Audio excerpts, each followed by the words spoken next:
नाणीजधामचे जगद्गुरू नरेंद्र महाराज यांनी एक मोठी मागणी केली आहे। नरेंद्र महाराज यांनी मुस्लिमांच्या वाढत्या लोकसंख्येवर चिंता व्यक्त केली आहे।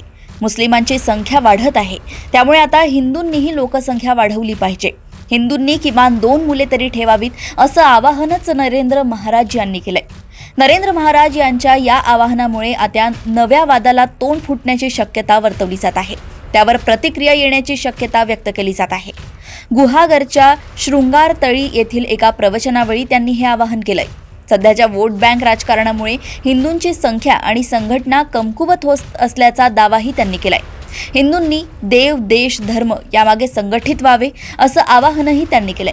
राष्ट्रीय स्वयंसेवक संघाचे सरसंघचालक मोहन भागवत यांनी हिंदू राष्ट्राची गरज नसल्याचं म्हटलं होतं, पण नरेंद्र महाराज यांनी या उलट मागणी केली आहे। जगात अनेक मुस्लिम राष्ट्रे आहेत, ख्रिश्चन राष्ट्रे आहेत, मग हिंदू राष्ट्र का नाही असा सवाल करतानाच भारतात हिंदू बहुसंख्य असूनही हिंदूंचं भविष्य धोक्यात आहे असा दावा नरेंद्र महाराज यांनी केलाय।